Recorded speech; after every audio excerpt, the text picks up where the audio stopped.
Hello everyone. So today we will be speaking about the US debt crisis. Basically, why the debt in US is rising so fast and what is actually happening at government level point.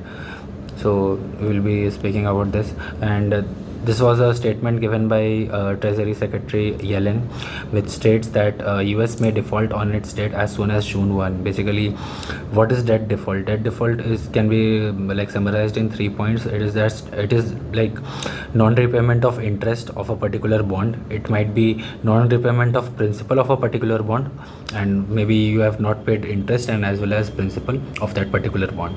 So this is how US government and any bond market is working in US and other parts of world. Basically, US or any government issues bond, people buy it. They buy it for getting an interest which the issuer will provide. In this case it is US government, and even Indian government and even corporate companies, municipal parties also issue bonds where they have to pay interest at, or that is the whole reason people buy bonds. And default can be summarized in 3 points, which I have already stated: default in interest rate, default in principal, and default in both, that is interest rate and principal. So talking about the reasons, so I will be speaking like I could have made a very large video, but discussing all the points, but just to summarize it in a short, I will be discussing only few points. So reason क्या है US high date crisis का? So basically US में जो tax, आपकी जो tax structure है, that is not proper.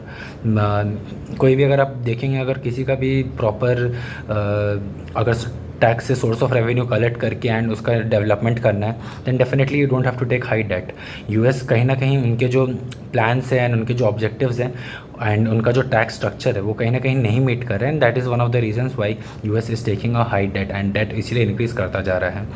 So economic expansion, and definitely every country has their own economic expansion plans and the methods also. So US has chosen debt as a economic expansion tool. So इधर क्या हो रहा है कि US अपना expansion कर रहा है in social, in economical and even political. Basically even in third point you will notice कि ये चीज़ यूएस कर रहे हैं. यूएस को 3 चीज़ भी करना है: अपना पॉलिटिकल स्टैंड भी बढ़ाना है, अपना इंटरनेशनल लेवल पे भी स्टैंड बढ़ाना है, उनको अपने सोशल रिफॉर्म्स भी करना है, एंड फिर उनको इकोनॉमिक एक्सपेंशन भी करना है. तो definitely taxes will not be sufficient for that. And अगर आपको टैक्सेस इस चीज़ से मैनेज करना भी है तो टैक्सेस बहुत ज़्यादा हायर एंड में रहेगा, और अगर टैक्सेस बहुत ज़्यादा हायर एंड में है दैन डेफिनेटली आपके पॉलिटिकल पे भी थोड़ा प्रेशर आएगा. दैट इज़ जो आपके सीट्स एंड ऑल होते हैं उसमें कहीं ना कहीं प्रेशर आएगा. बात करते हैं कोविड-19 का. सो कोविड-19 में क्या हुआ था कि वर्ल्ड वाइड इकोनॉमिक डाउनटर्न हो गया था, क्योंकि सब जगह लॉकडाउन एंड ऑल ये सब लग गए थे, जिसकी वजह से इकोनॉमिक ग्रोथ बंद हो गई थी. बेसिकली इकोनॉमिक एक्टिविटी हो ही नहीं रही थी. ज़्यादा से ज़्यादा फार्मा कंपनीज अच्छा परफॉर्म कर रही थी because medicine and mask and everything was getting distributed, and जो आपके basic essential and FMCG goods हैं वो सारे आपके चल रहे थे. बट मेजोरिटी अगर हम लोग देखिए बाकी सारे सेक्टर्स, एमएसएमईज एंड बाकी सारे कोलैप्स कर गए थे इंडिया में. एंड यूएस में भी डेफिनेटली यही सेम प्रॉब्लम हुआ था.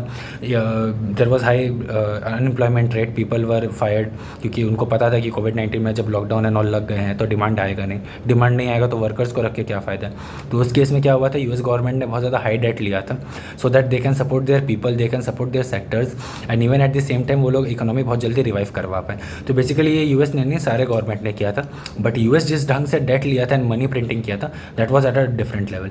यूएस ने अपने ऐसा भी कर दिया था कि कुछ जहाँ पे आपके सिटीजन्स रहते हैं फ्री ऑफ कैश आपके अकाउंट में पैसा आ जा रहा है. इस ढंग से यूएस ने गवर्नमेंट ने रिफॉर्म्स चलवाए थे. वो अब लार्ज स्केल में चला था, स्मॉल स्केल में चला था, वो यूएस गवर्नमेंट ही बेटर बता पाएगा, बट डेफिनेटली ये चला था. And other reforms is like financing of Russia-Ukraine war. So US has been supplying war weapons to Ukraine, and even इसके पहले भी अफ़गानिस्तान में जो इशू हो था वहाँ पे भी US ने बेसिकली इक्विपमेंट्स एंड ऑल ये सब सप्लाई किए थे, जिसकी वजह से US का हाई डेट इंक्रीज़ हो रहा है. सो बेसिकली इधर और भी बहुत सारे पॉइंट्स हैं जो मैंने नहीं डिस्कस किया, बट ये 5 पॉइंट्स को मैं जंबल अप कर दूँ. US एक ऐसा कंट्री है जब अपना प्रॉब्लम खुद बुलाता है. Like no one asked to supply weapons to Ukraine, but they did because they did for their own reasons. That is a sufficient and very good point which US can present. And but ये सारे 5 points अगर हम लोग देखेंगे, कहीं ना कहीं inter related देखेंगे, तो हम लोग को एक चीज़ समझ आ रहा है, डेफिनेटली वर्ल्ड में कोई प्रॉब्लम है, और एल्स यूएस जिस ढंग से अपना रिफॉर्म्स बना रहा है उसमें कोई प्रॉब्लम है. देन डेफिनेटली आज मैं उस पर तो नहीं फर्स्ट पॉइंट पे कमेंट करूँगा, बट सेकंड पॉइंट पे मैं ये ज़रूर कमेंट कर सकता हूँ कि जो सोर्स ऑफ फाइनेंसिंग है डेट का वो ठीक नहीं रहा है. क्योंकि आज यूएस चाहे तो और बेटर प्लानिंग कर सकता है, but at the same time US को और भी 5 चीज़ पे ध्यान देना है, दैट इज़ इंटरनेशनल लेवल काम, पॉलिटिकल स्टेबिलिटी रखना है, फिर उनको मिलिट्री भी प्रोवाइड करना है अलग कंट्रीज़ को, अपने कंट्रीज़ में भी मिलिट्री डेवलपमेंट करना है, फिर सोशल रिफॉर्म्स लाना है, फ्री में आपको पैसा भी देना है, then definitely will require debt, and वही अभी होते हुए आ रहा है। सो इसकी वजह से आपके क्या होंगे, अगर यूएस डेट डिफ़ॉल्ट होता है तो definitely there will be some pressure on infrastructure spending, education and research, and कोई भी सेक्टर का या इंडस्ट्री का ग्रोथ होता है it has to start from education and research. तो वो चीज़ अगर नहीं है तो आप समझ जाइए US will be in back foot, and इसके भी और भी बाकी सारे कॉन्सिक्वेंसेज होंगे, जैसे कंपनी बैंकरप्सी होंगी एंड ये सब होंगे, तो अनएम्प्लॉयमेंट ऑल ये सब तो मतलब होने ही वाले, बट इन जनरल चीज़ ये बेस लेवल पे ये 3 चीज़ होने वाली हैं। देन डेफिनेटली अगर आपकी कंपनीज़ बंद हो रहे तो अनएम्प्लॉयमेंट होगा ही होगा, which I haven discuss just to make sure कि वीडियो मतलब कंपेरेटिवली छोटा बने। सो इसका सॉल्यूशन क्या होगा? सो शॉर्ट टर्म में ये हो सकता है कि गवर्नमेंट अपने टैक्सेस इंक्रीज़ कर दे so that it can gather a better source of fund, and कहीं ना कहीं उससे क्या होगा कि टैक्सेस अगर बढ़ जाएंगे तो स्पेंडिंग डेफिनेटली प्रेशर होगा, एंड स्पेंडिंग अगर आपकी कम होंगे तो कॉर्पोरेट्स भी आपको कम टैक्सेस देंगे। तो somewhere you have to suffer, it is just that आप किस ढंग से सफ़र कर रहे हो। इट इज़ जस्ट अगर आप टैक्सेस नहीं कम करो तो स्पेंडिंग आपकी चलती रहेगी, कंसिडरिंग मैं इन्फ्लेशन और ये सब अभी तक नहीं इंक्लूड कर रहा हूँ, तो आपको कॉर्पोरेट से टैक्सेस आते रहेंगे। अगर आप टैक्सेस इंडिविजुअल के लिए बढ़ा दे रहे हैं तो आपको कॉर्पोरेट से कम टैक्सेस आएंगे, क्योंकि कॉर्पोरेट्स उसी पे टैक्सेस देती है जो आपके प्रॉफिट होते हैं।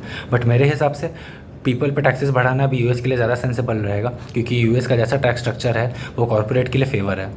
तो कहीं ना कहीं अगर आप टैक्सेस गिरा भी देते हैं और स्पेंडिंग बढ़ भी जाती है तो उससे कैसे किस टाइप के टैक्सेस आएंगे I am not pretty sure. And long term का बात किया जाए तो लॉन्ग टर्म में definitely you have to look on the consequences which I have discuss, that is infrastructure, research and education पे एटलीस्ट ना कोई प्रेशर बढ़े, क्योंकि ये सब चीज़ पर अगर प्रेशर बन जाता है तो आपकी कोई भी पर्टिकुलर सेगमेंट या न्यू चीज़ आ रही है उस पर आपकी ग्रोथ होगी नहीं। नाउ बात अगर हम लोग करें कि यूएस डेट डिफ़ॉल्ट कर क्यों रहा है, यूएस अभी चाहे तो उस सीलिंग को और बढ़ा सकता है, that is the debt ceiling. Debt ceiling अगर मैं बताऊँ इन शॉर्ट कुछ नहीं है, it is the maximum amount of money which the government can borrow. तो यूएस डेट सीलिंग अगर आपको इंक्रीज़ करना है या लाइक पोस्टपोन करना है, उसके लिए आपको दोनों पॉलिटिकल पार्टी का हाउस में सपोर्ट चाहिए होता है कांग्रेस के सामने। ना 2 पॉलिटिकल पार्टी कौन है, democratic and Republican. So definitely अभी अगर एक पर्टिकुलर पॉलिटिकल पार्टी पावर में है एंड दूसरी वाली पॉलिटिकल पार्टी के मतलब दोनों के हेल्प से ही हम लोग अपने इंक्रीज़ कर सकते हैं डेट सेलिंग, देन डेफिनेटली जो दूसरी पॉलिटिकल पार्टी वो उतना सपोर्ट नहीं करेगी, क्योंकि उनको पता है कि अगर आज यूएस डेट डिफ़ॉल्ट कर जाता है तो जो भी करंट प्रेसिडेंट है उन पर थोड़ा प्रेशर आ सकता है। उसकी वजह से कहीं ना कहीं जो दूसरी पार्टी है उस पर एडवांटेज हो जाएगा कि कुछ भी रिफॉर्म्स हो या कुछ भी प्रेशर बने पब्लिक के साइड से, सो दैट उनकी पार्टी आ जाए जो सेकंड वाली पार्टी है। तो कहीं ना कहीं ये आज नहीं तो कल मतलब बस्ट करने ही वाला है। मे बी इस बार यूएस डिफ़ॉल्ट नहीं करेगा, बट कब तक ऐसे करता रहेगा। एंड दूसरे पार्टी का उनको बस उनका एक ही चीज़ पे फोकस रहा है कि गवर्नमेंट स्पेंडिंग पे थोड़ा सा रिड्यूस करना होगा, क्योंकि यूएस गवर्नमेंट स्पेंडिंग इंक्रीज़ करता जाता है each and every year. Defence पे भी उनको इंक्रीज़ करना जाना है एंड अलग अलग इंटरनेशनल पे रिफॉर्म्स भी चला रहे हैं। But the main problem is every time to do all these things they are taking debt, and this debt has to be paid today or maybe by tomorrow। And आज US का ऐसा आ गया कि interest अपना नहीं दे सकता है जून के फर्स्ट वीक में अगर डेट सेलिंग इंक्रीज़ नहीं किया जाए। एंड डेट सेलिंग इंक्रीज़ करेगा कि नहीं करेगा वो तो दोनों पॉलिटिकल पार्टी पे डिपेंड करता है। दूसरे पॉलिटिकल पार्टी भी उतना लाइक फेवर पे नहीं है, but I think as a country वो लोग कंट्री को डिफेंड करने के लिए दोनों पॉलिटिकल पार्टी मिल के आके वो लोग नहीं करने जाएंगे डिफ़ॉल्ट। एंड बात रहा दूसरे पॉलिटिकल पार्टी का, दैट इज़ जो डोनाल्ड ट्रंप जिसमें थे, तो उनको बस यही बोलना है कि आप गवर्नमेंट स्पेंडिंग थोड़ा कम करिए, बिकॉज अभी जो current even Joe Biden and इसके पहले जो थे बैरक ओबामा, उनका मतलब इकोनॉमिक रिफॉर्म एक्सपेंशन रहा है, that is a very good thing. But आपका जो source of funding and the way you manage your fund shows everyone about your whole plan and whole thing. So ये चीज़ US को कहीं ना कहीं ध्यान रखना पड़ेगा कि नेक्स्ट टाइम से अगर डेट ले रहे हैं तो कंपेरेटिवली थोड़ा सा बेटर वे में मैनेज करके डेट लें। एंड काफ़ी सारे जहाँ पे उनको नहीं इन्वॉल्व होना चाहिए एंड जहाँ पे मतलब वो नहीं इन्वॉल्व करके भी वर्ल्ड एंड इकोनॉमी चला सकते हैं, वहाँ पे उनको नहीं इन्वॉल्व होना चाहिए, because they are doing they are participating in things which they shouldn't participate, and they are participating with the help of debt. And debt का भी बात करें तो आज debt बाकी सारे इंटरनेशनल में जो कंट्रीज़ हैं, China is holding majority of US bonds. So basically China he US का मतलब डेट होल्ड कर रहा है. तो आज अगर यूएस डिफ़ॉल्ट करता है तो कहीं ना कहीं चाइना पे प्रेशर बन जाता है. एंड फिर आप जानते हैं ये लिंक बहुत स्ट्रॉन्ग होता है. चाइना पे प्रेशर बनेगा तो इंडिया इम्पोर्ट करता है चाइना से, उस पर भी प्रेशर बनेगा. And this is never ending process. So US has to take a strong step. कहीं ना कहीं I think people have to realise that इसके पहले जो भी रिफॉर्म्स लिए गए हैं उसकी वजह से आज नहीं तो कल आपको कोई एक मेजर स्टेप लेना पड़ेगा, which US has to take some day और मतलब today. So this is all from my side.